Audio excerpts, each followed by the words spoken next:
Cane River, population 1,103. A place so quiet, even the wind seemed hesitant to blow. No crime, no scandals, just sleepy afternoons and the scent of pine trees.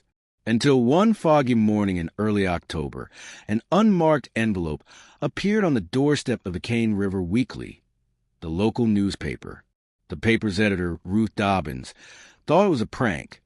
The envelope was old, stained, and smelled like damp earth. Inside, one sentence was typed in bold, blocky letters.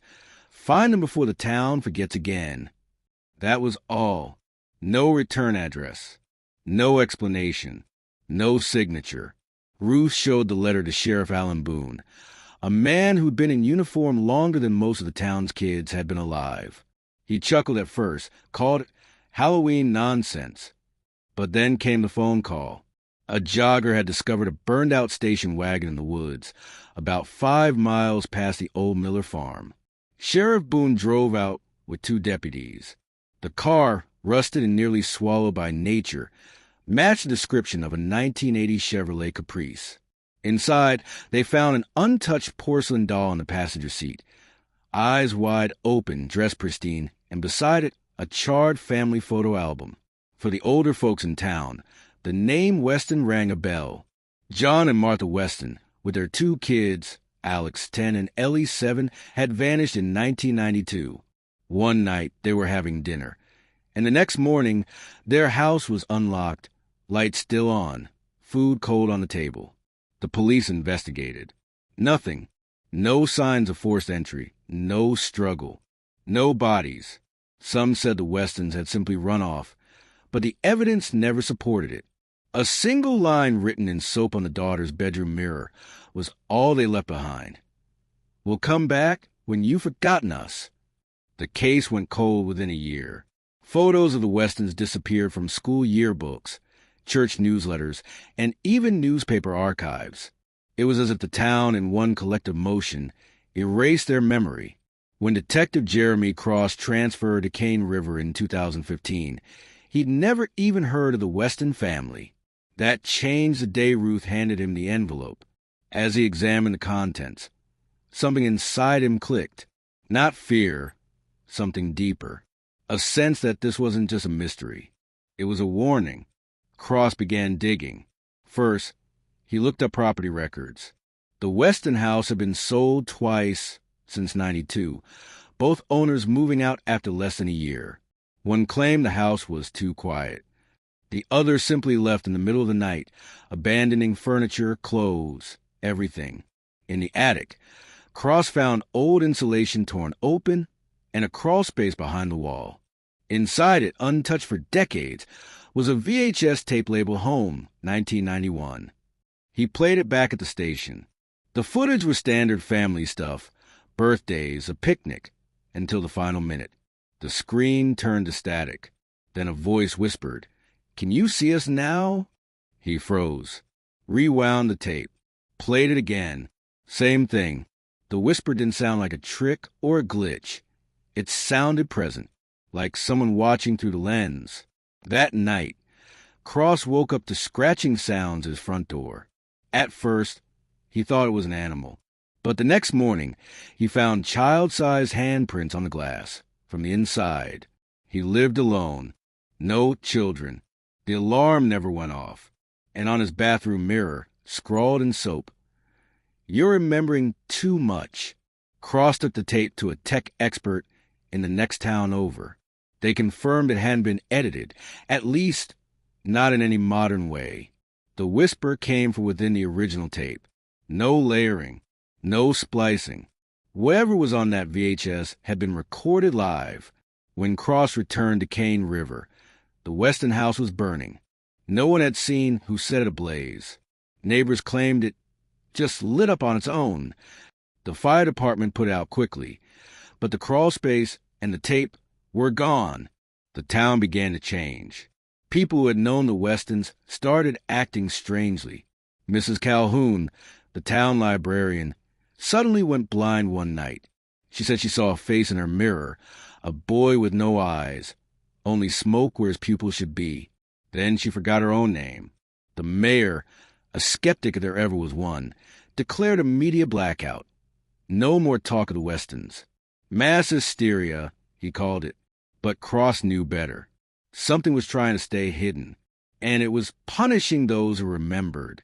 Jeremy Cross wasn't the kind of man who believed in ghosts, but he knew a cover-up when he saw one.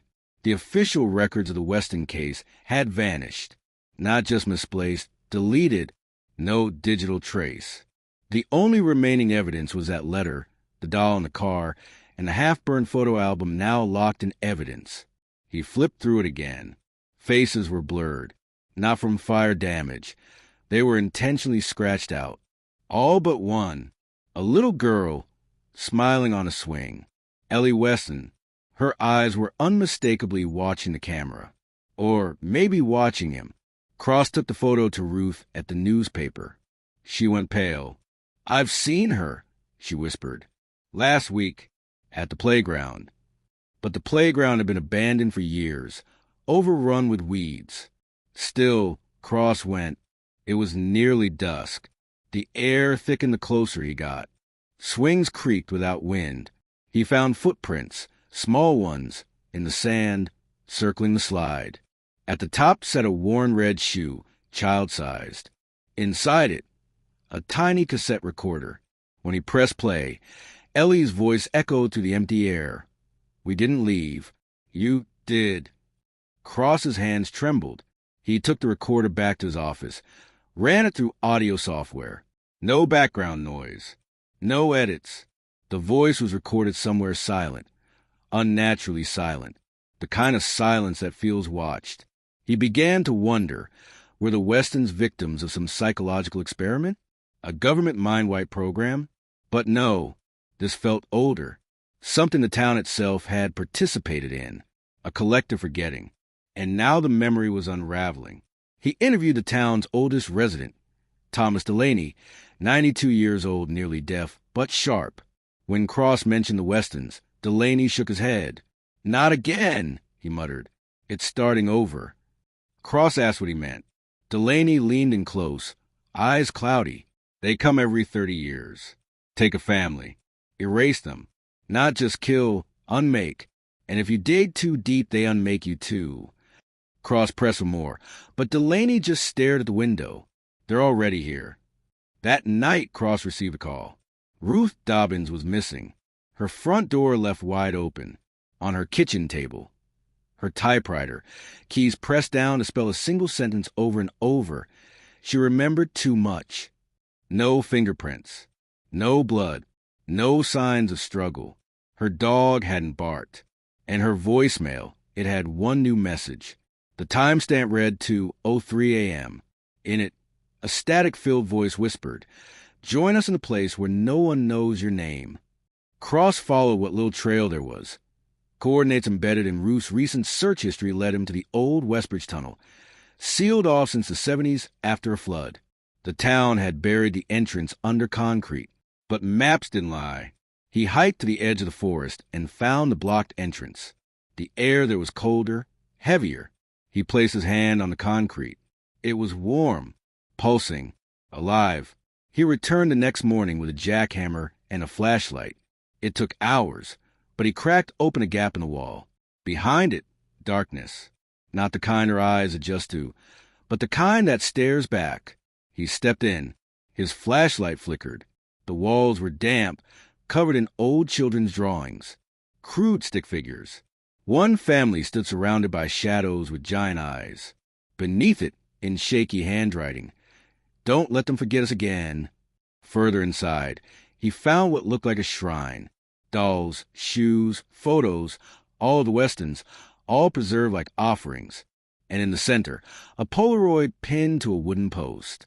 It showed Jeremy Cross, standing at the tunnel's entrance that morning, but he hadn't brought a camera. On the back, scribbled in red ink, "Now they know you." Cross stumbled out, heart racing. When he got home, his lights wouldn't turn on. Power was fine. Nothing was wrong, but everything was. Furniture slightly out of place. Framed photos missing his face. His own reflection delayed a second in the mirror. Something was rewriting him, as if his story was now part of theirs. He called the state police, but the call wouldn't go through. No signal.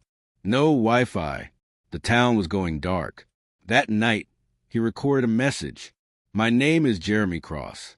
I was a detective in Cane River. If you're hearing this, I need you to remember the Westons. Say their names. Write them down. Because forgetting is how they win. And once they've erased us, there's no coming back. As he spoke, the lights flickered. Behind him, faint footsteps, childlike giggles, and then silence. The next morning, Cane River woke up to an empty office. Cross was gone. No trace. The recording was never found. His badge sat on his desk, melted at the center like it had been through fire. The sheriff called it a mental breakdown. The town moved on. Within weeks, no one spoke his name. Another forgetting. But someone didn't forget. A teenager named Mason, a video blogger, had watched Cross's interviews before they were scrubbed.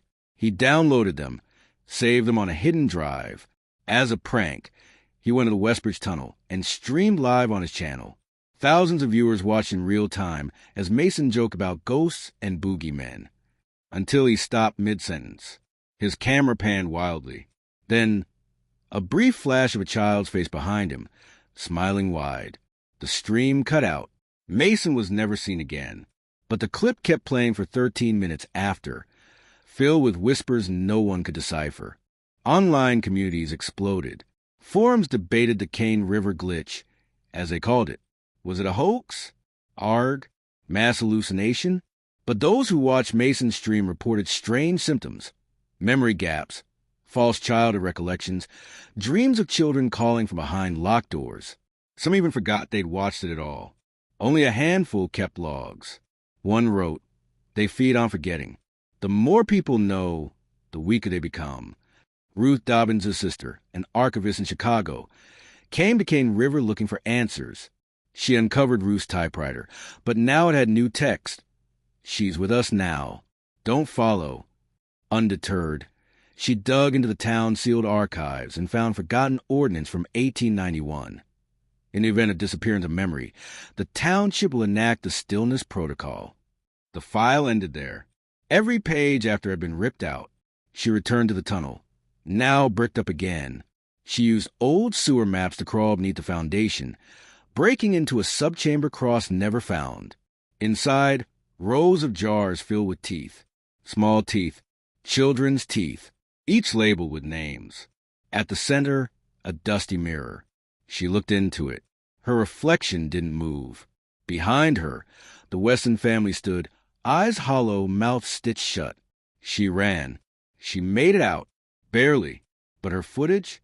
Gone. Hard drives wiped. Cloud accounts locked. She tried to tell her story at conferences, but no one listened. Eventually, she stopped speaking altogether. She now lives in a care facility, diagnosed with a persistent identity delusion.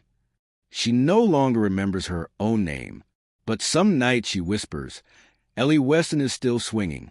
Don't blink." And now, something strange is happening again. Every 30 years. Anomalies in the census. School photos missing students. Parents denying they had a third child. A mayor who vanished midterm, and no one noticed. Only a few people keep records now. They meet in secret, compare notes, and remember together. They are called the Unforgotten Circle, the last line against the erasure, but the circle is shrinking. One member, a woman named Claire, uploaded an audio log to an encrypted server last month. She said she was being followed.